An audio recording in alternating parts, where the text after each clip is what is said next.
So thank you so much for being here. My name is John Paul Ramirez, and I have the privilege of serving as Campus Minister for Regional Service here at LMU.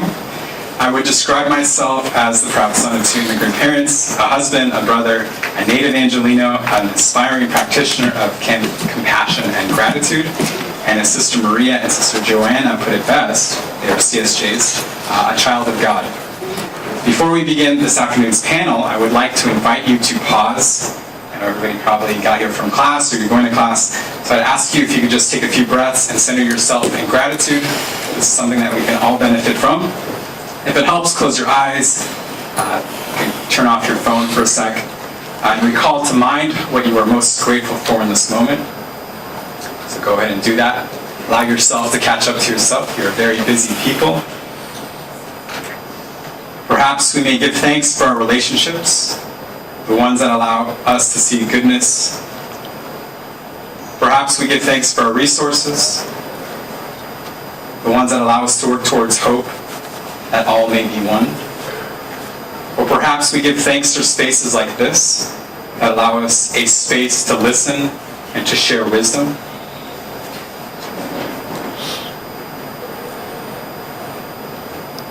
And so I invite you now back into this space, and I welcome you again. So right now, I am grateful to the committee for the opportunity to be here with you. It is my privilege and honor to facilitate this conversation with these distinct panelists. And it's my hope to engage these panelists in some questions that I've prepared, and hopefully to share some practical wisdom with all of you. At the end, if time allows, we would love to open it up to Q&A. So I'm a strong proponent of creating spaces for conversation, creative dialogue, and I think it's always important to know who we are with. And so I'd be honored to introduce you to our panelists. So right now I'm going to read their biographies, so bear with me. To the left, we have John Maceri. He is the Chief Executive Officer of the People Concerned. And the People Concerned was formed in 2016 as a merger of two trusted social service organizations, OPCC, Ocean Park Community Center, and Land Community. The People Concerned is one of the largest social services organizations in LA County.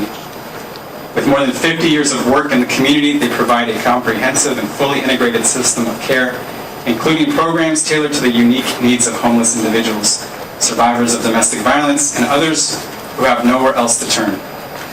Previously, Mr. Maceri had served as the Executive Director of OPCC since 1999. As a long-time community volunteer, he served on the board of the Business Alliance of LA, and as a member, Vice President, and two-term President. He is a past chair of Westside Shelter and Hunger Coalition, and also served as a member of the board of the Santa Monica Chamber of Commerce. We also have with us DeSeree, Seja, did I say it right?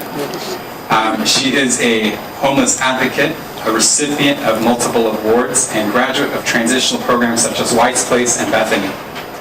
She became an alcoholic 10 years ago when her mom passed away and quickly spiraled into homelessness shortly after that. For over 2 years, Miss Seja roamed the streets drinking and slept in vacant graves at cemeteries. On one of those nights, she went through a spiritual awakening where she surrendered her fate to God. She purposely got arrested for a new beginning. In those 3 months in jail, she began to read the Bible and pray for guidance. Her sobriety date is July 30th, 2018. Congratulations. She graduated from Wise Place in 2009 and Bethany in 2010. Her story was featured in LMU's Voices of Justice in 2011.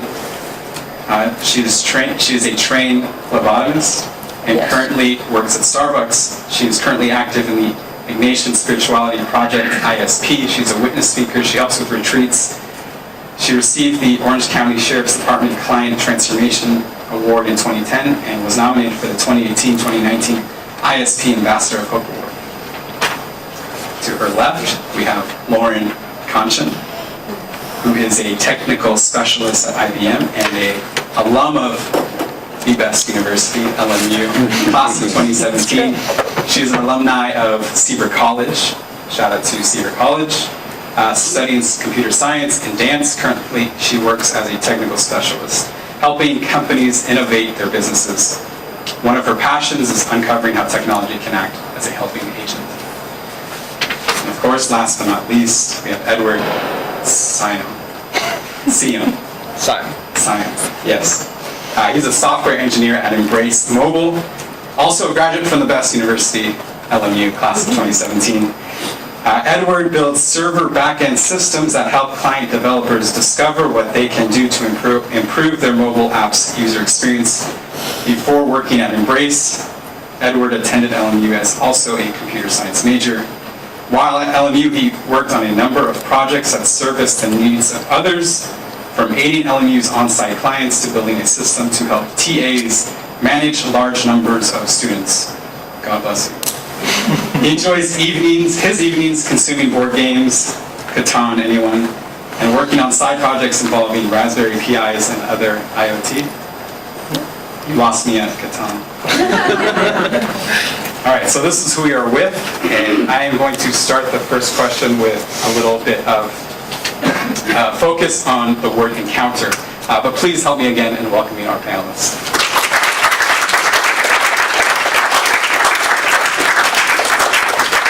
My work in campus ministry allows me to help oversee the weekly Feed the Hungry program. It's every Tuesday. Some of you here are a part of it. Some of you have never been, and you are always welcome. This program started about 20 years ago with an encounter between a student and a pregnant teenager facing homelessness. Every Tuesday, your classmates or schoolmates gather in front of Sacred Heart Chapel to prepare approximately 100 lunches, which we like to give dignity to. These are healthy, delicious lunches that we prepare as a community, and then we go deliver in Santa Monica.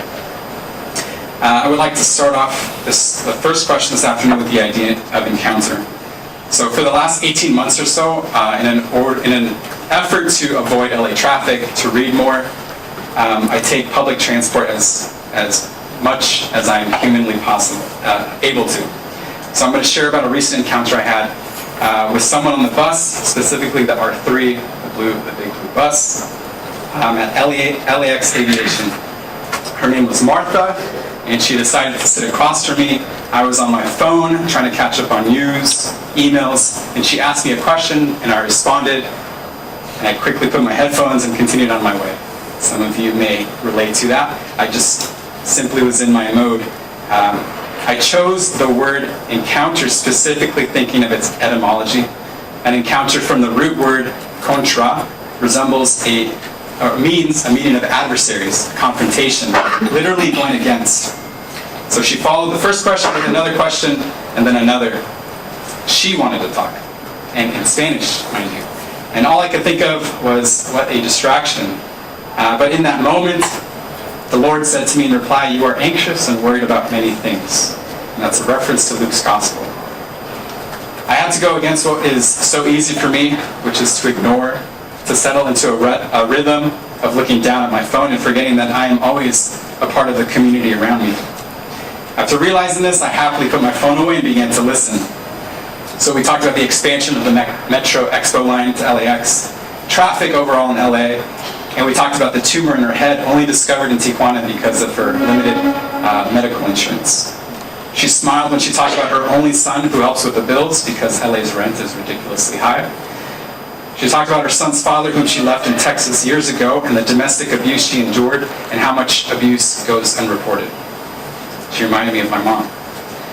Pope Francis has been made famous for many wonderful things, and perhaps none more famous than his idea and promotion about encounter, creating a culture of encounter. He said in one of his first and well-known homilies on encounter, we must go out and meet them. And with our faith, we must create a culture of encounter, a culture of friendship, a culture in which we find brothers and sisters, in which we can also speak with those who think differently, as well as those who hold other beliefs, who do not have the same faith. They all have something in common with us. They are images of God. They are children of God. So I will say that this is not a typical ride on the bus for me, and this does not happen every time, but it was a chance encounter for which I am grateful for. So I would like to segue into the first question and pose to the panelists, and we can go in order. What encounter in your life, either years ago or recently, has led you to be here today? So I'll answer that first. First of all, thank you all for being here this afternoon. So what brought me here today is that I was, can you hear me? Is this better? Yeah. So what brought me here today is that I was very fortunate to grow up in a family that was not wealthy at all, but I had a great-grandmother who, in addition to raising her own 3 children, also raised 12 foster children. And not because she got paid to do it. She never took a dime to do that, but she had a tremendous capacity to love. And to this day, I always say that she ruined my life because she taught me empathy for other people. And I say she ruined my life, obviously jokingly, because it's the work that I chose. So I was fortunate to have that modeling very early in my life, and she would always say that you should never envy people who have more than you, and you should never pity people that have less, that there will always be people who have more and less, and your responsibility is you can always do something. No matter how much or how little you have, you can do something to make a difference. Thank you.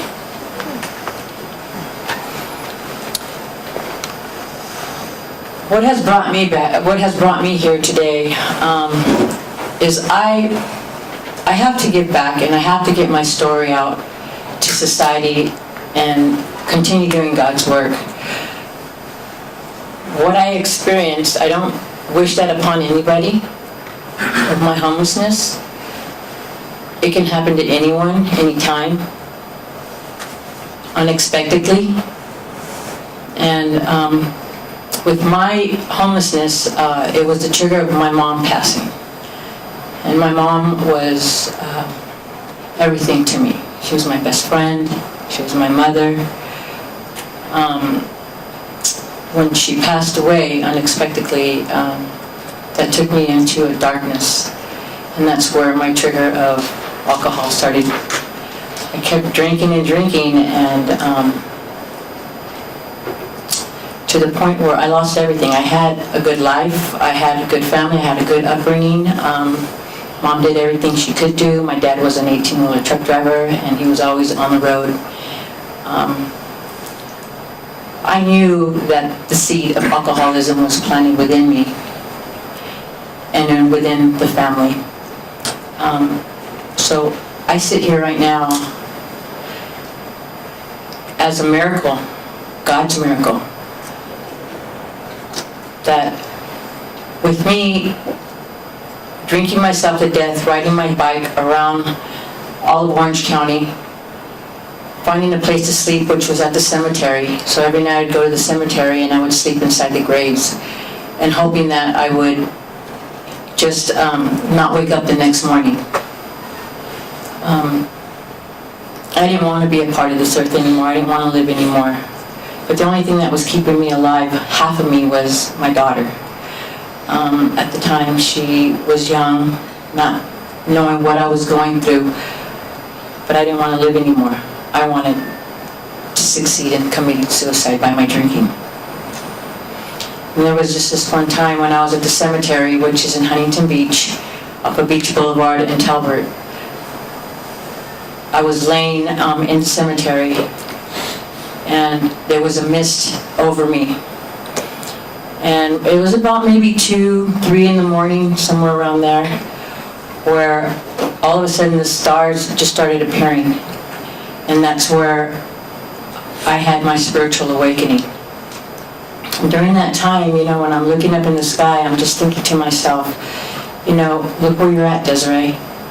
This is the lowest of the lowest you can get, and that's going to be in a cemetery, in a gravesite. So what I did is, just laying on the ground and with the mist over me, I had sat up. And I was just looking over everything. And I was just wondering to myself, looking in, you know, up above, and just telling myself, is this where you want to be for the rest of your life? Drinking yourself to death, roaming in darkness. And then that's when my heart spoke to me, and I knew that was my Heavenly Father telling me, there's one thing you got to do, one thing only. And I knew He was just waiting to hear 3 powerful words that were going to come straight from my heart. And that was, I completely surrender. I completely surrender my life over to Him. From that point on, I knew I had to do one more thing, and that was to get myself arrested one more time, to save myself from myself. Because I knew once daylight came, I knew exactly where my body wanted to go, straight to that liquor store. And I couldn't do that anymore. So I had myself arrested, went to jail for the last time, and while I was incarcerated, I was in high security. They only let me out of the tank 2 hours out of the day. So out of those 2 hours, I was just coming up back into the tank with 3 Bibles. And each Bible was open, same verse. And I kept asking my Heavenly Father, what is it in my life that I am missing, that I can't grasp? And the 3 things was the Father, Jesus, and the Holy Spirit. Them 3 put together is an equation of love. I was missing love because I was in a dark world. And then when I was released from jail, I was supposed to go to a recovery place in Santa Ana, and apparently it was really full. And so they let me out in the streets, so I had a choice to either go back to the streets and drink again, or hang on to a recovery Bible that I had received while I was incarcerated at the Santa Ana Women's Jail, and a small little AA book. And when those metal doors open, as of this day, 10 years ago, I hung on to my recovery Bible and my Alcoholics Anonymous book, and I've been walking with the Lord for 10 years, and I've been sober for 10 years. During that time, after all this, I mean, life was in session, it still is in session for me, and it's based on how I handle it. With me, I had to get involved, find the right resources, and look for recovery homes that wanted to take me in. And I went through several of them, and the one that really helped me out was a Wise Place that helped me get myself back to working, finding myself, because I was really broken. And once I finished their program, I went into a second program, which was Bethany, and with the Sisters of St. Joseph in Orange. And that's where everything started putting the puzzle started getting together, and that's when they helped me with housing, they helped me with getting back into school, where I got my state licensed phlebotomist, so I'm a state licensed phlebotomist technician. They helped me get into a home, which was out in Riverside, and that was my biggest test, was I was away from everyone that I knew. And by God's grace, I passed that, and I was able to come back with the sisters and live with them for a short time till I finally got my housing, and now I have my own place that I've been living in by Fullerton University, so it's out in Brea, which is a beautiful home. I'm also active with ISP. We do retreats every 6 months with women that are in transition. So what we do is we have little activities, and we show them that they can have a relationship with their higher power, their creator, or their God, or their Heavenly Father, however they want to call them, and put them on the right track that, you know what, me being a miracle, they are also a miracle being where they're at. Just recently, last year, I was nominated for Ambassador of Hope, and so sometime next month, in February, I'll find out if I was granted that nomination, so that way I could start traveling and continuing doing God's work and working in communities and getting my story out there and letting people know that there is a chance that you can succeed in life. There are employers out there that want to help you. There are programs out there that want to help you, resources. It's just a matter of you giving everything up, everything, and starting new. I just want to say thank you so much for letting me be here and to speak to you, and if you can do what you can do for the homeless, the blessings are upon you. Thank you.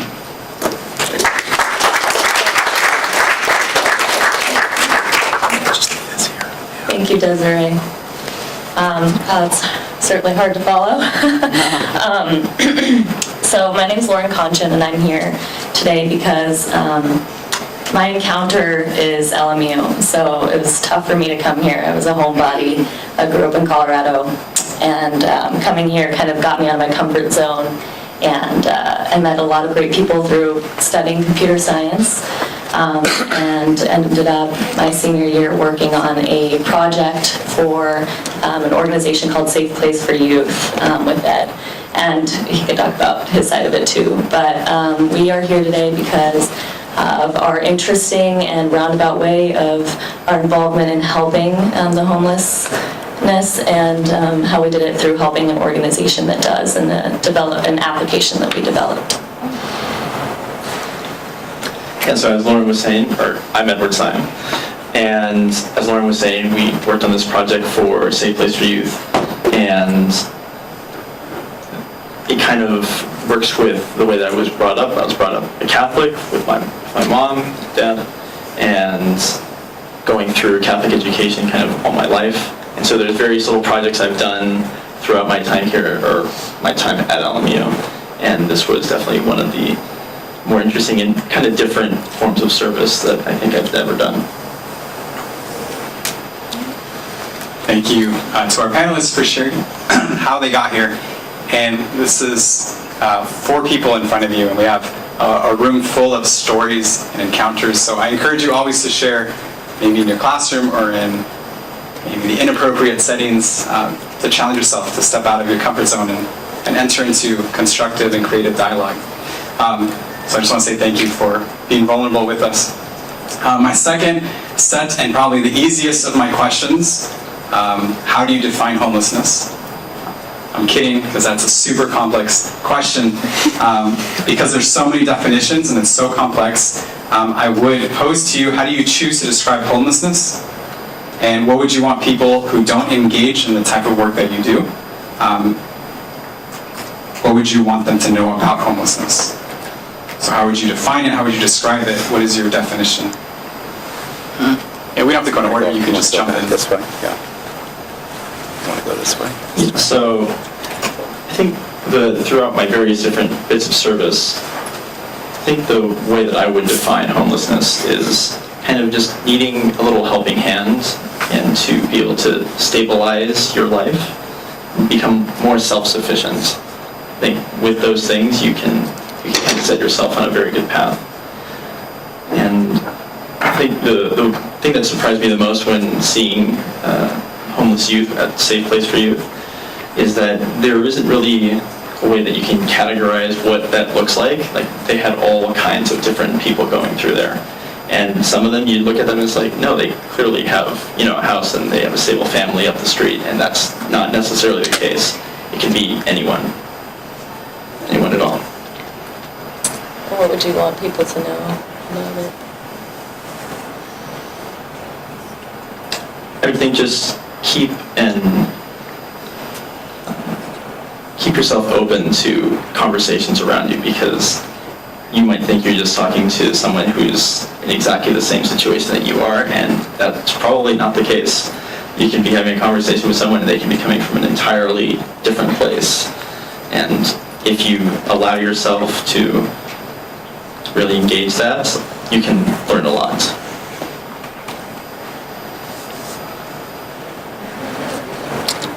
I would define homelessness as not being able to provide for yourself. And when I think about homelessness, I think about a lack of way more than a home. I think about a lack of support and a lack of motivation for yourself, a lack of self. I mean, even just hearing your story, just feeling so lost. So just kind of that less of a lot of different things. And something I would want people to know is that throughout my years at LMU, I did speak to so many homeless people through the volunteer work that I was involved with. And just hearing all the different stories, there's no single story that's the same when I talk to people. And even hearing bits of your story today, it's so different.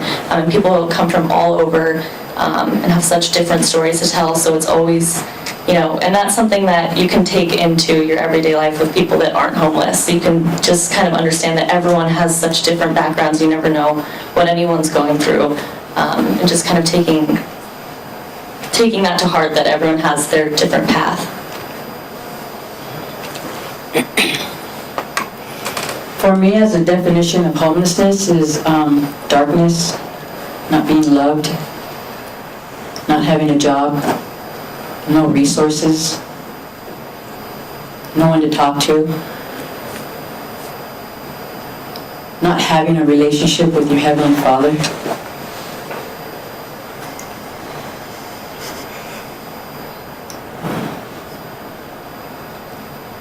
Losing a dear one.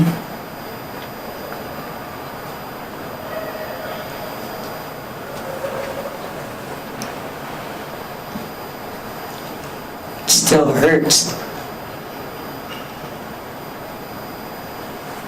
I miss my mom every day.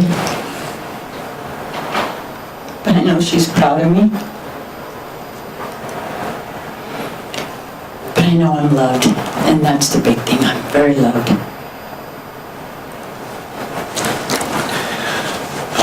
For me, the definition of homelessness is someone lacking a fixed, permanent place to live. But it's so much more than that. It is the absence, often, of hope, of support, of connection.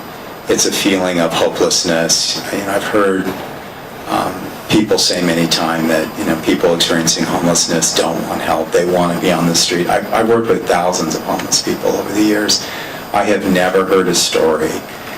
Never. I'm waiting for someone to tell me this story that, I had a great life, I had a home, I had family, I had a job, I had money, and one day I just woke up and decided to throw that all away and go live on the streets.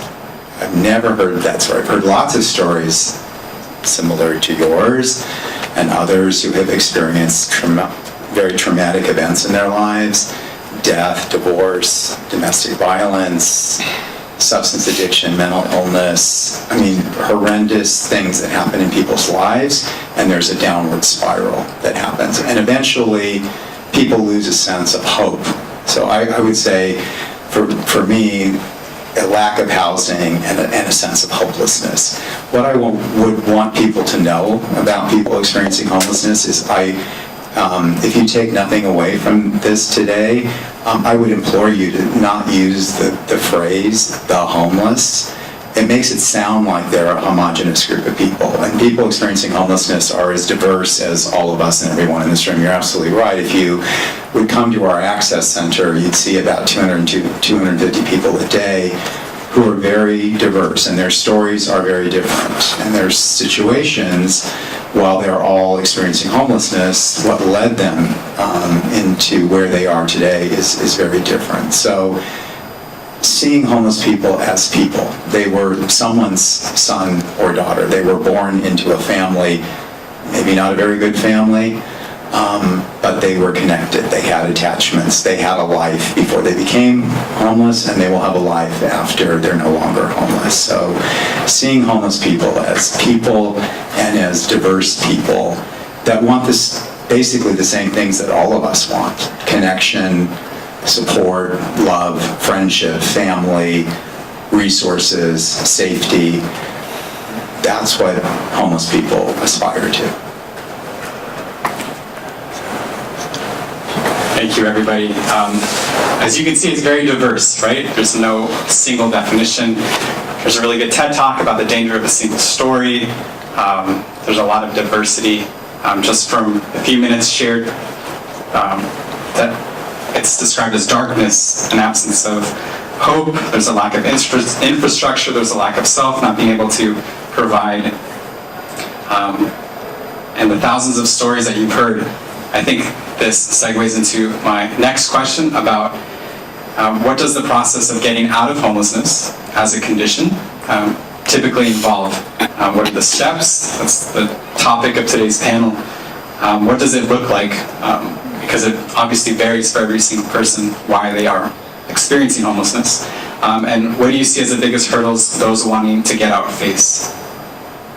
So again, what does the process of getting out typically look like, even though it's so diverse? And what do you see as the biggest hurdles those wanting to get out face?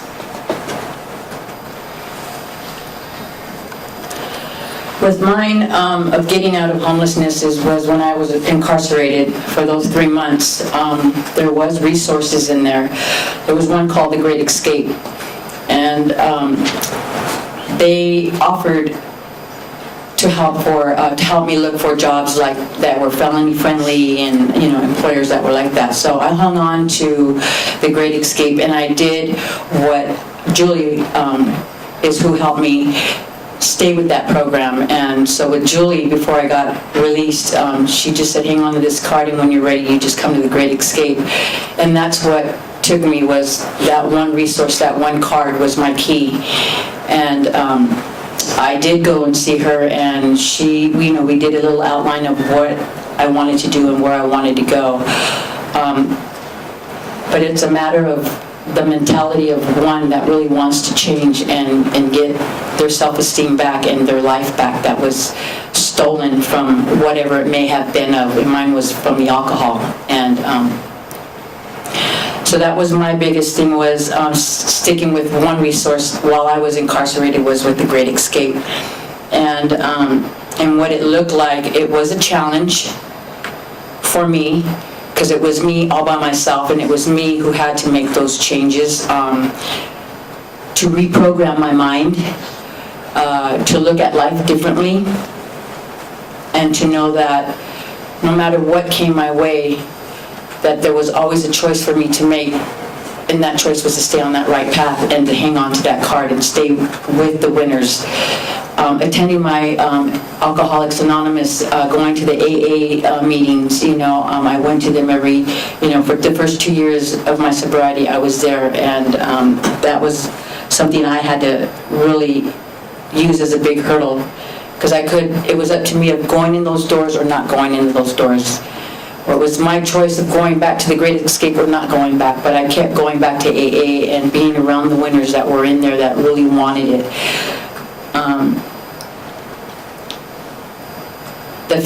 For me to get out of homelessness was, when I would go into grocery stores, I would stay away from the aisles that had the alcohol, the booze, the beers and the wines or whatever.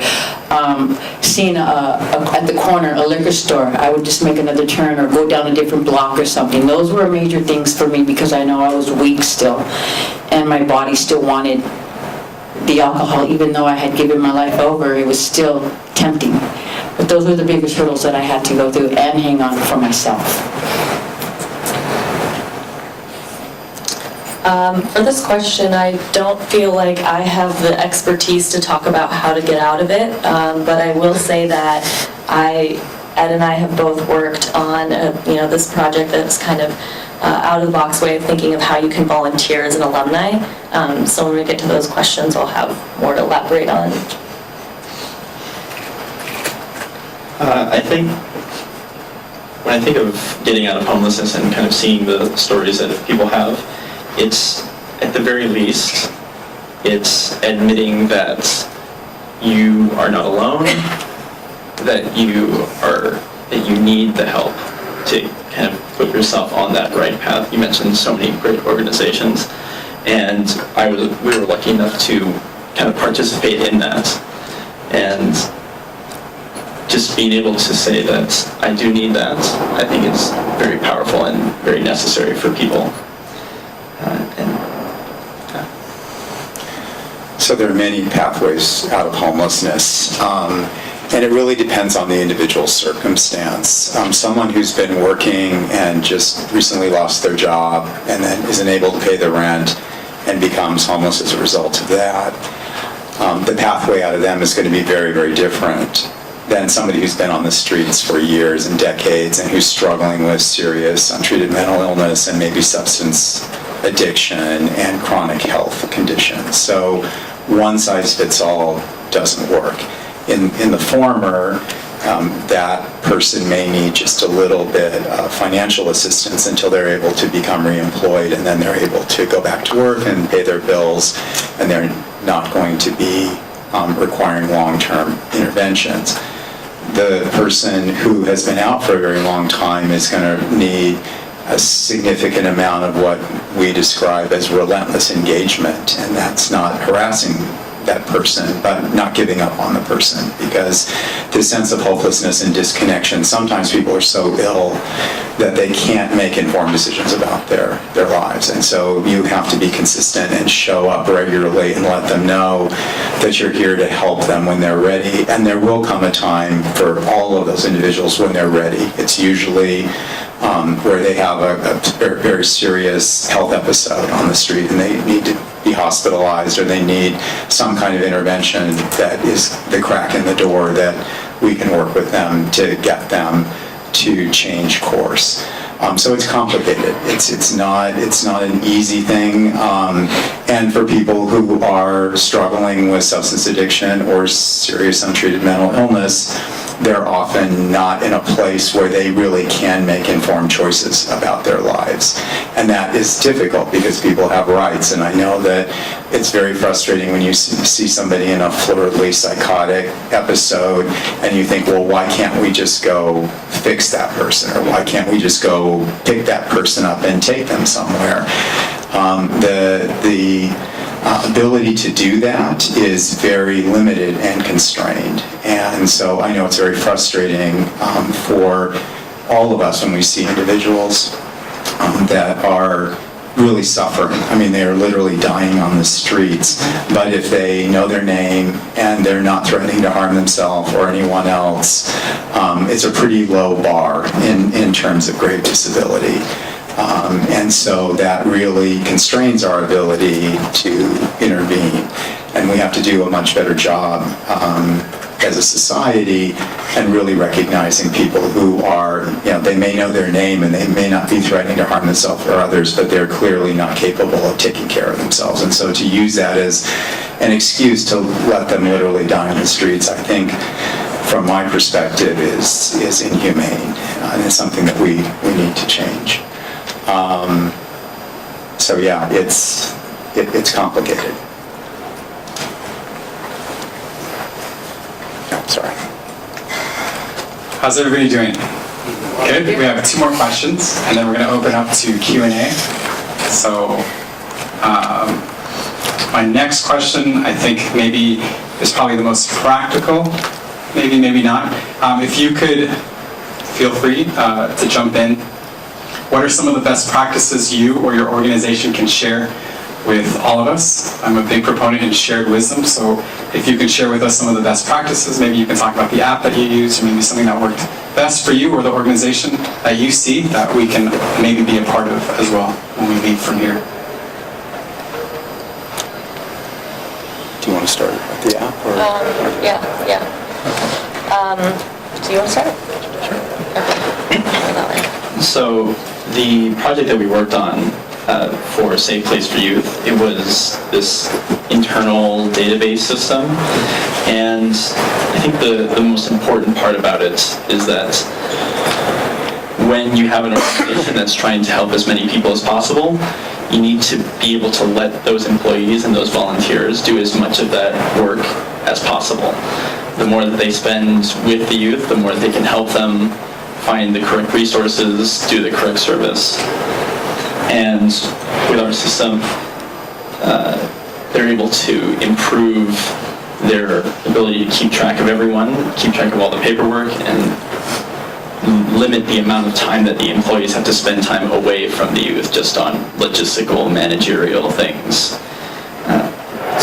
It's very important for people, once they have come around and they know that they need that kind of help, to be able to meet someone face to face and be able to get that service and resources immediately.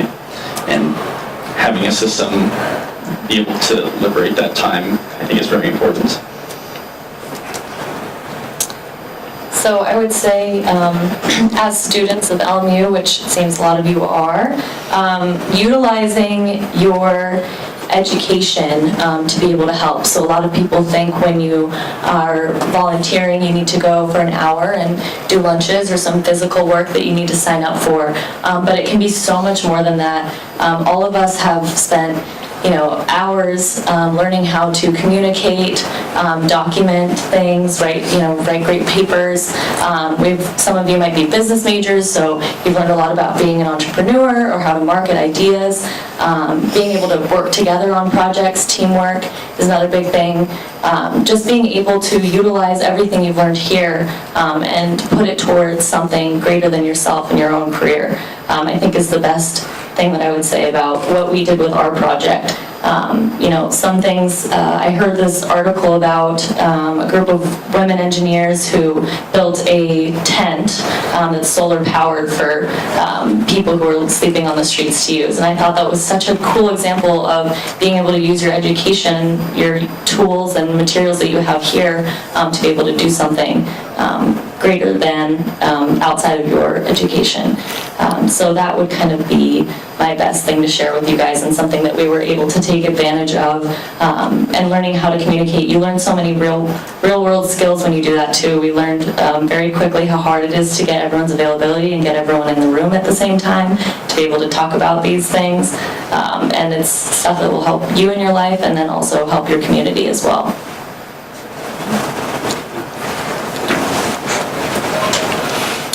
As for myself, when it comes to organizations, again, my first stop was with the Great Escape. Learning about the Army, Salvation Army, where homeless people can go, men and women. Also finding out where other women can go, for instance, like that's still open to women is Wise Place, which is in Santa Ana.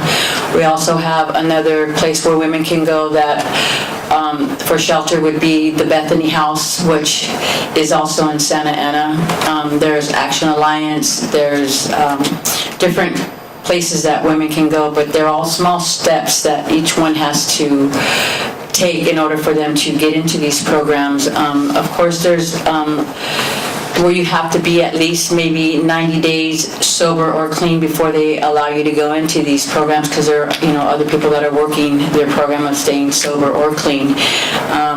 They do have steps that we have to take, like making sure you get a full-time job or a part-time job. They help you with the savings. We do get counseling. We do get help of financial help. We get those that help us with therapy, so that way we can really start digging in within us to find out what is causing us to be where we're at. Like this gentleman was saying right here with the ones that have the mental health, that is something more in depth that has to take more of a professional to help. But with the programs that I went through, we were blessed to have counselors to get us through it, and then spiritual directors and financial facilitators to help us in different areas based on what we were going through. So everyone is different. But yeah, it's therapists that would help us also. So in our organization, we apply several best practices. We do all our work from a trauma-informed care perspective, meaning that we understand that all of us have trauma in our lives, some more severe than others, and the way we react to circumstances and situations is informed by that trauma. So it's not about trying to get people to do what we want them to do, but to really walk with them in their own journey and help them identify what their own goals and motivations are and work from that perspective. So that's really important. The other best practice we employ is housing first. We don't believe that housing should be a reward for good behavior. For people experiencing homelessness, housing is a single for all of us, actually. Housing is the most stabilizing force in our lives when you think about it. Having a safe place to live, to store your belongings, to take care of your personal hygiene needs, and to feel safe. And then we work from there. So our goal is to get people into housing as quickly as possible and wrap around services to make sure that people stay housed.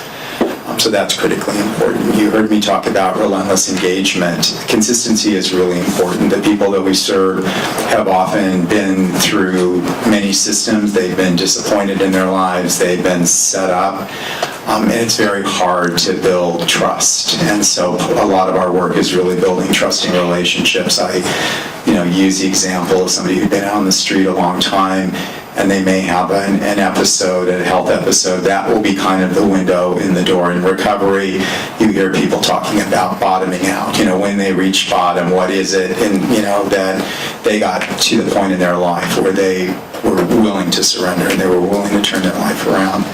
So we really focus on meeting people where they are and walking with them in their journey. I realize I didn't answer the last part of the question, which are some of the barriers, which I think kind of speak to, best practices as well.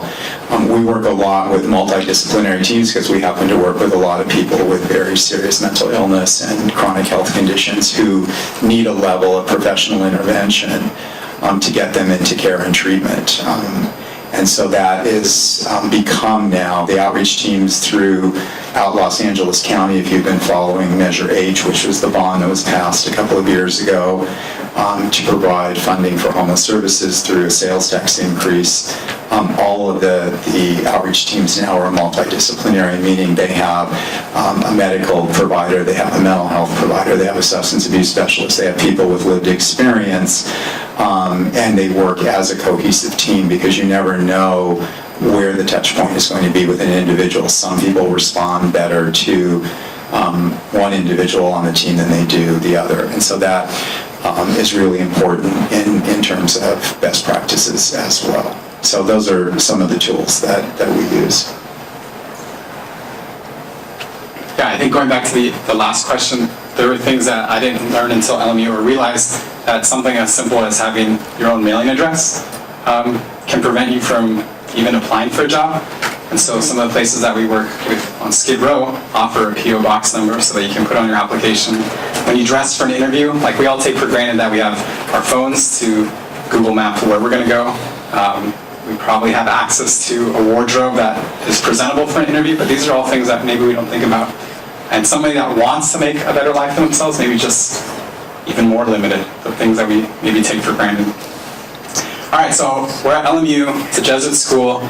I've heard a lot about contemplative in action. It's nice to have conversations, it's nice to think, it's nice to pray, but the contemplative in action is what separates and makes Jesuit schools, those who practice Ignatian spirituality, that's what makes it work. We are contemplatives in action. And so the contemplative in action in me wants to know, where do we go from here?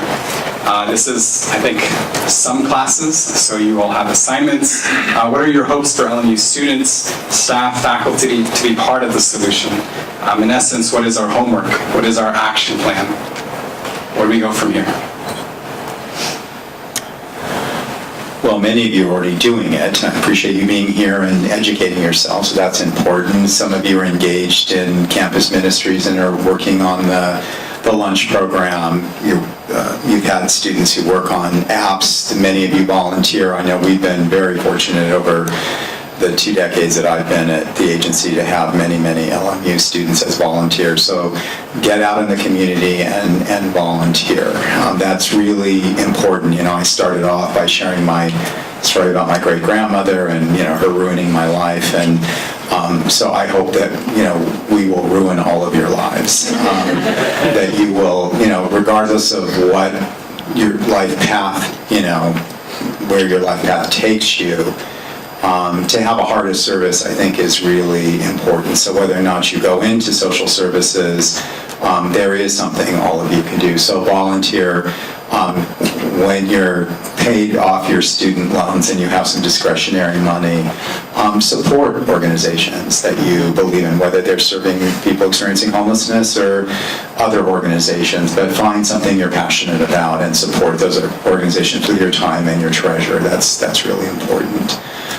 Show up at community meetings. The solution to homelessness is providing housing for people. At the end of the day, in its simplest form, that's not to say that people experiencing homelessness don't need a lot of other things. We spent a couple hours talking about that today. But at its core, we need to house people. So, you can't complain about the problem and then also complain about the solution. So if you live in a neighborhood In the city of Los Angeles, the mayor's initiative is starting to site these bridge housing programs all over the city. The goal is to have all 15 council districts have a bridge housing site, at least one. And there's been a huge outcry.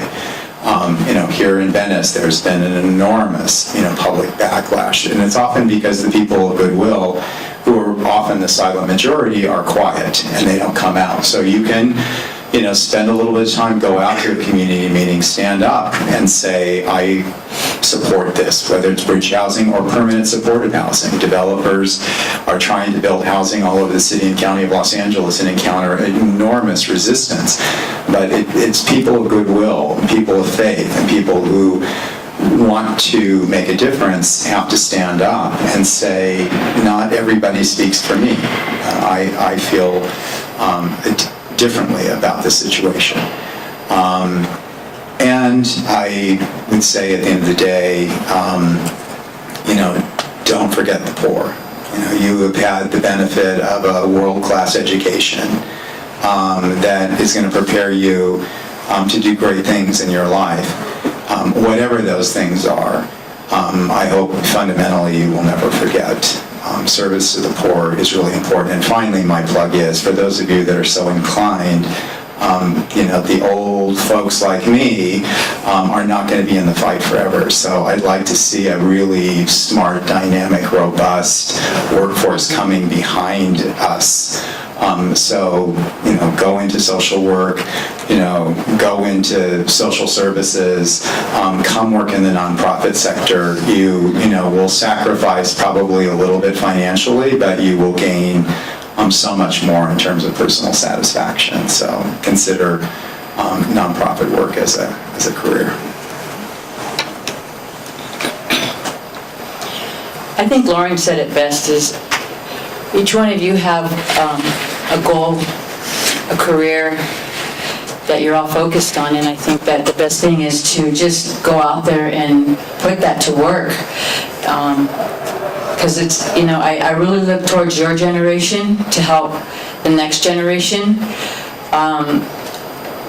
The generation I know right now, my daughter's 27 years old, and I see her generation struggling. And the majority of them are on drugs, they are all on alcohol, they're suffering. And it hurts me to see that generation fall.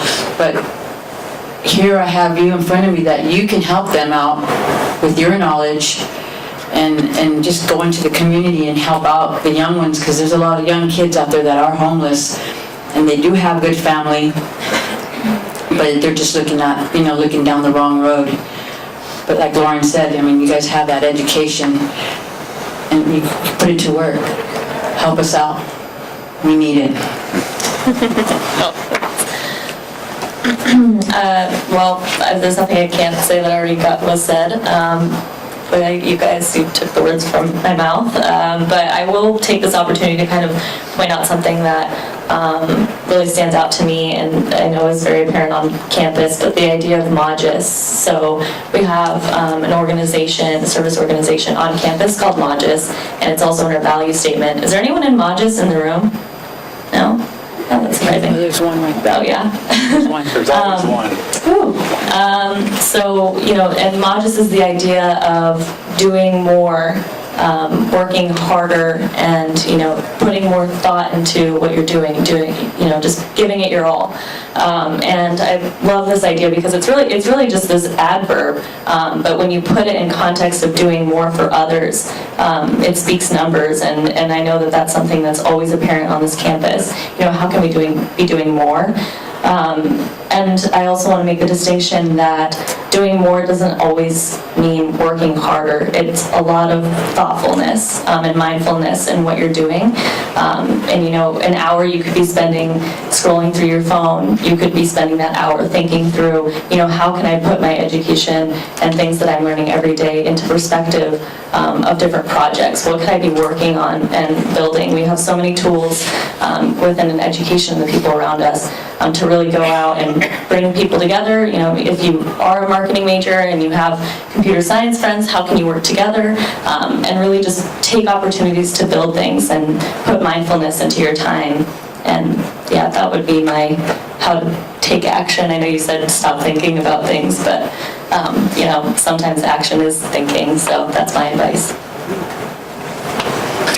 So to build off of that, the founder of the Jesuits, Ignatius, before he had his transformation, he was a soldier. And with being a soldier, there's a lot of, very intense training. There's a very disciplined approach to how you solve problems. And it's something that I think he really did bring into the Jesuits when he formed them.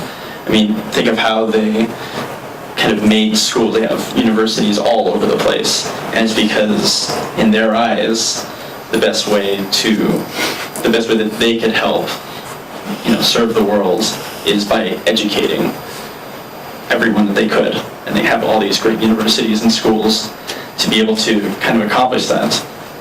So that is to say, there's plenty of ways to do service, both directly, but also indirectly. We all have lots of skills that we've gained over the course of our lives, lots of experiences, lots of training and talent, and they're all just tools. If you just decide to use them, you can fix anything, any of those tools. All right, I'm just gonna do a shameless plug for campus ministry. Every Tuesday, we have Feed the Hungry because you all look a little sleepy. I know it's 5:33, but we're almost done. The Q&A is about to start, so bring your questions. But a shameless plug for campus ministry. I have also an announcement, or no, an idea, because I see Haley, and she was a retreat leader for the annual service retreat.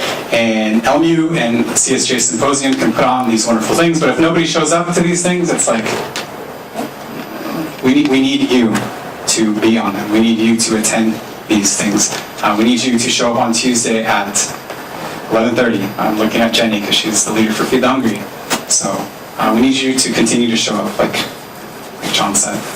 So at this time, I'd like you to be intentional, to be respectful, to be brave, and ask questions. And if you can just specify whether you want a question to go directly to one of the panelists or all the panelists, if you can just specify so that we're just not all looking at each other.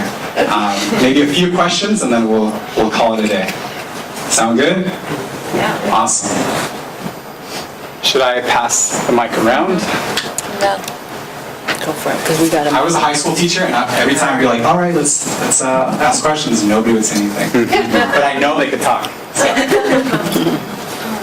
I hope this works. For me, one thing that Ms. Seja said that struck me was that there was a 90-day requirement of being sober, and I was wondering, is that unanimous across a lot of shelters, or is that something that other shelters kind of take into consideration? And this question will be, I guess, for Mr. DeSeree or Ms. Seja. Is there a program that's out there that will help people with addiction management while helping them conquer homelessness? So at our agency, we don't require sobriety in order to access services, including we operate several interim housing programs. And so and that philosophy is called harm reduction, also a best practice. It doesn't, and I think we have to really understand that for individuals and harm reduction is a continuum with people using on one end and total abstinence on the other. So what a lot of people don't realize is abstinence is actually part of harm reduction. But we recognize that some people may never get to complete abstinence, and that's okay. Of course, it's better for people if they don't abuse alcohol and drugs because it's not healthy for them. But if we're going to say to people, we're never going to provide any services to you until you're clean and sober, that's going to leave out an awful lot of people that we need to help. So for me, it's not either or. It's not either you choose abstinence and you get help, or you keep on using and you don't. And it's not to say one is better than the other. From a health standpoint, certainly abstinence is better, and the long-term benefits to people reclaiming their lives is certainly better.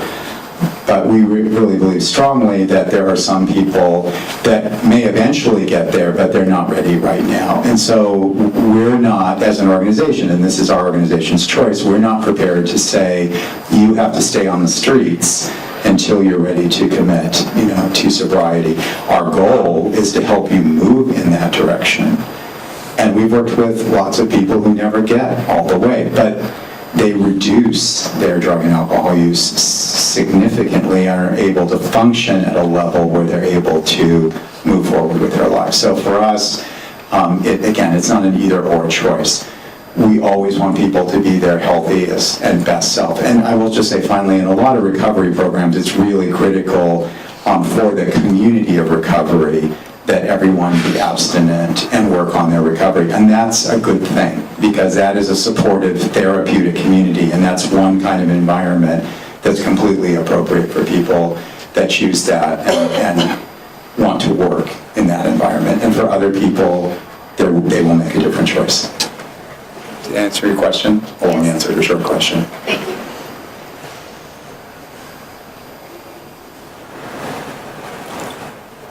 For the computer science people, what kind of activities was your application able to automate or alleviate so that the people could free up time for the people working at SPI?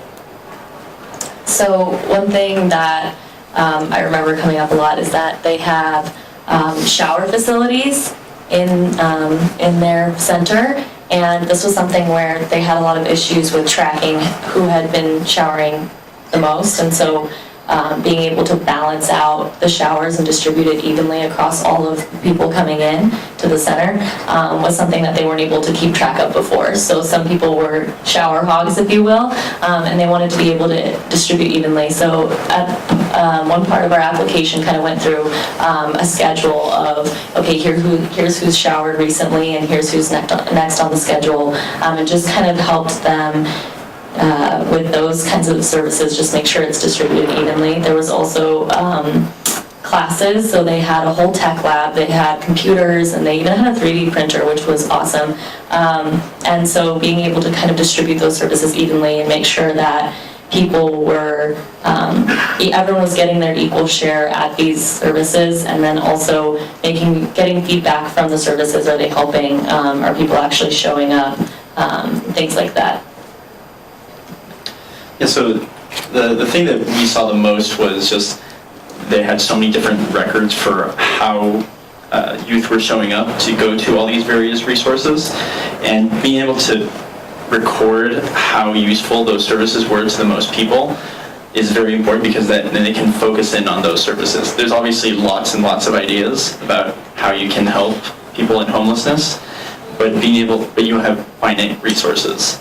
So if you can record who goes to what, and you can see which services have the most interest, you can focus in on those and try out different ones if they're not really getting the results that you wanted out of them. Another important part is how, when you have all this data, you want to be able to present it to possible donors, you want to be able to represent it as part of your reports for your nonprofits, and our system allowed you to do that, and you could see all these figures of how they performed, and that kind of accurate and professional reporting enables better funding, and you can do even more over the coming years. Thank you for the questions so far. Anybody else? Yes. So this might be a little controversial, but I've been just dying to hear an answer about it. So like a lot of like academic experts and modern philosophers talk about how like things like poverty and homelessness is innate in human society, and it will always be a problem that we're going to face. So when it comes to like a lot of your organizations, this is for all of you by the way, I guess for me what I'm curious about is like how far are we as a society trying to go? Like are we just trying to cure homelessness, or is there like a goal that we have in mind? Well, Well, I think it's true that the poor will always be with us. I mean, I think that we ideally would like to live in a society and in a world where there is no poverty. I think that's probably unrealistic given there isn't enough time for all the reasons why about that. To the issue of homelessness, though, let me just say that I think there's a big difference between people experiencing homelessness and poverty and wide-scale homelessness as we understand it today. You know, your generation has grown up not knowing anything different than what you see on the streets. That is not true for my generation. Now, when I was growing up, there were homeless people, primarily single men, mostly alcoholics, mostly in areas like Skid Row or in urban core areas, and occasionally in more rural areas as, you know, people would refer to them as the town drunk or hobo riding the rail. So those people were clearly people experiencing homelessness. But it really wasn't until the 1970s and 1980s that we began to see a huge emergence of wide-scale street homelessness, which continues to this day. And a lot of that, in Los Angeles particularly, but not just in Los Angeles, is we've had a housing crisis for decades. And in a lot of ways, we've reaped what we've sown, because we haven't built enough affordable housing, workforce housing, for people to be able to afford to live. And so we have, in Los Angeles, an area where we have more and more people coming to Los Angeles for jobs. So we're jobs rich and housing poor. And so we have less than a 3% vacancy rate in the county of Los Angeles at all income levels. So the people that I'm serving who are living on Social Security income, which is about $850 a month, are competing in the private rental market against high net worth individuals and high earners in the tech industry, entertainment, and other areas that can afford to pay $2,500, $3,000 a month and higher for an apartment. So we have this huge imbalance in terms of supply, and we have this huge imbalance in terms of income. And so people who are marginally housed are continuing, you know, to fall into homelessness. So how far do we want to go at our organization? I would be happy, quite frankly, if we could get the number of 53,000 people experiencing homelessness down to functional zero, or as close to that as we can. It's going to take a Herculean effort in terms of increasing the housing stock so that we have places to move people into. And that's expensive, and it's going to take time, but it's also going to take a lot of this NIMBYism, not in my backyard, resistance to stop. Because as I said earlier, we can't complain about the problem and complain about the solution. We can't have it both ways. And for a long, long time, we've been very comfortable having it both ways. So I don't personally believe we're going to completely eradicate poverty in Los Angeles, in the United States, off the face of the earth. But that is not an excuse. Homelessness is a manifestation of poverty and extreme poverty. But the fact that we're going to have poverty, you know, forever is not an excuse to have the level of homelessness that we do. We're the richest country on the face of the earth. We live in the second largest city in the richest country on the face of the earth, and yet we let our citizens live like abandoned animals. There is something fundamentally wrong with that. That's not an issue of poverty, that's an issue of values and how we choose to use our resources.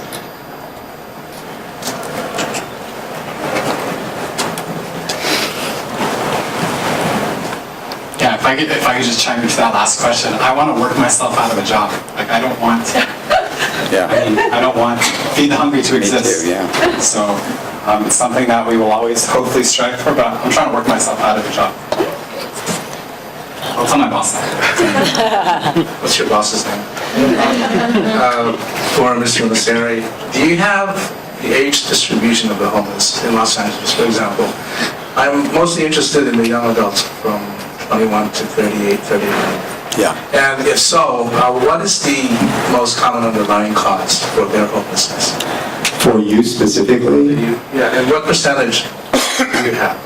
Well, for youth homelessness, so I will just say generally in homelessness, not surprisingly, people experiencing homelessness in Los Angeles are aging like the rest of the population is aging. So the largest group of people experiencing homelessness is in the 35 to 62 category. You combine those two areas. So if you look at the demographics, it skews, and people over 65 are growing in terms of the number of people experiencing homelessness. And some of that is for some of the reasons I described earlier. So we actually have seniors who have been living in housing that they're getting priced out of because rents are going up and their incomes aren't going up. On the other side of the spectrum, in terms of youth,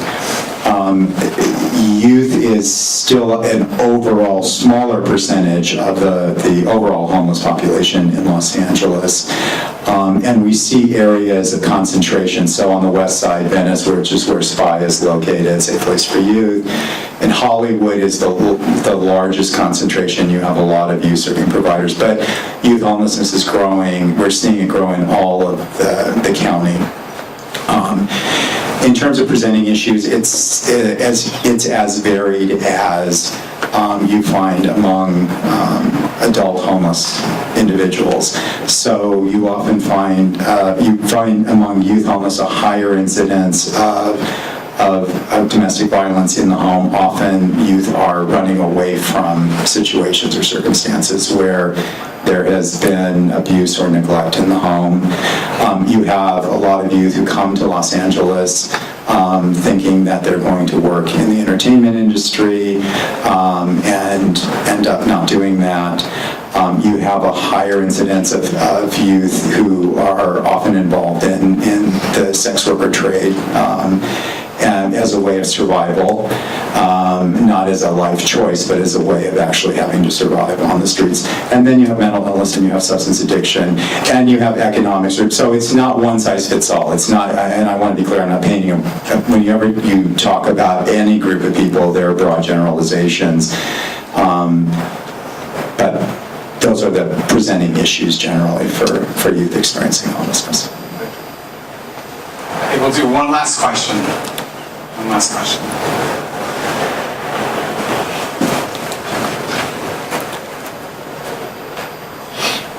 This is a question of Mr. Maceri.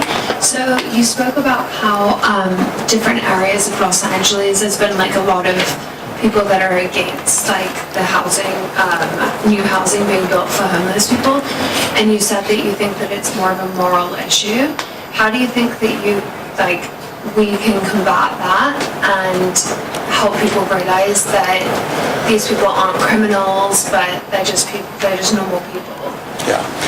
Well, so there are a few ways I think that we can combat that. Did everybody hear the question? You know, how do we overcome some of the NIMBY reactions? So, unfortunately, every group of people, and this is true for people experiencing homelessness, have people in that group who do things that are antisocial, are not right, maybe criminal and illegal. And so what happens is the whole group gets painted with the brush. So you'll often hear, people say, well, all homeless people are fill in the blank. You can't generalize, just like you can't say all certain group of people are this way or that way. But it's easy to pick on homeless people because they are often defenseless and they often don't show up at these meetings. So it's easy to talk about them as if they're not human, and also to ascribe traits to them that are not necessarily accurate.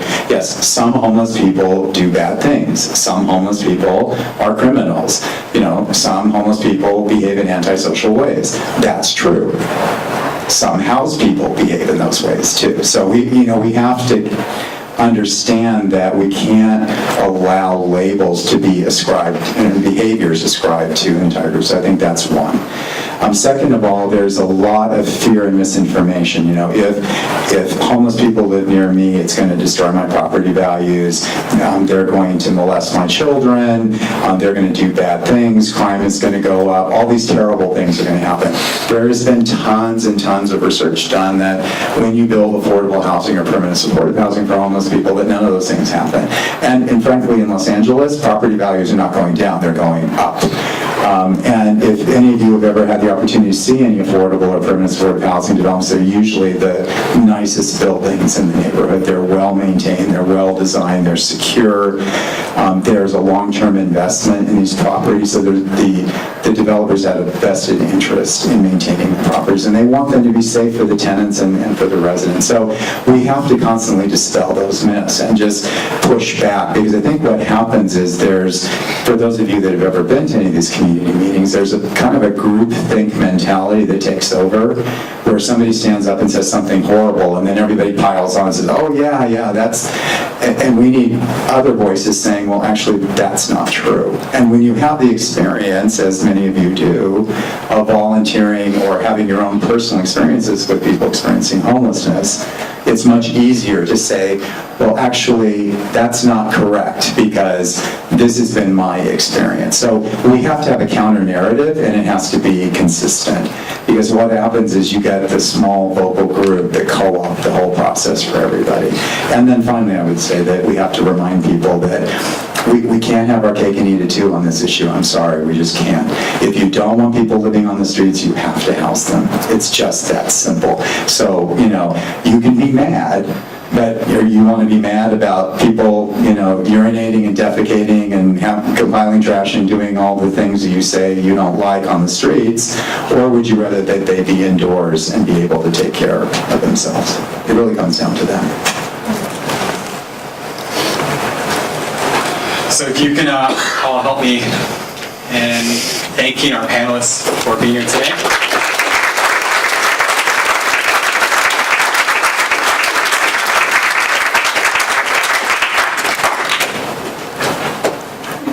I could just have one note too. I'm Jennifer Ramos, I'm a professor here at Alum, and I'd like to also, I'll invite you to a reception in the Mondra suite at the library. There's lots of food and wine. Oh. Oh, dang. No, thank you. Oh, dang. Really quickly, if you can just, sorry. I just want to say thank you for all of you, whether you were forced to be here or you wanted to be here. Creating spaces. We did nothing more here than just exchange dialogue. I can't emphasize how important it is to listen and hear each other out. So if you want to approach the panelists, introduce yourself, say thank you, that's always encouraged and welcomed. I just want to thank you all for showing up, the people that set up the space, literally the student workers, the people who will clean up after. I think it's always good to be conscious and intentional of who uses the space. Thank you to the symposium, to the committee, but all of you for showing up. Like, this is great, but if nobody shows up, then...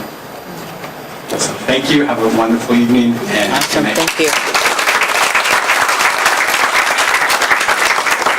thank you.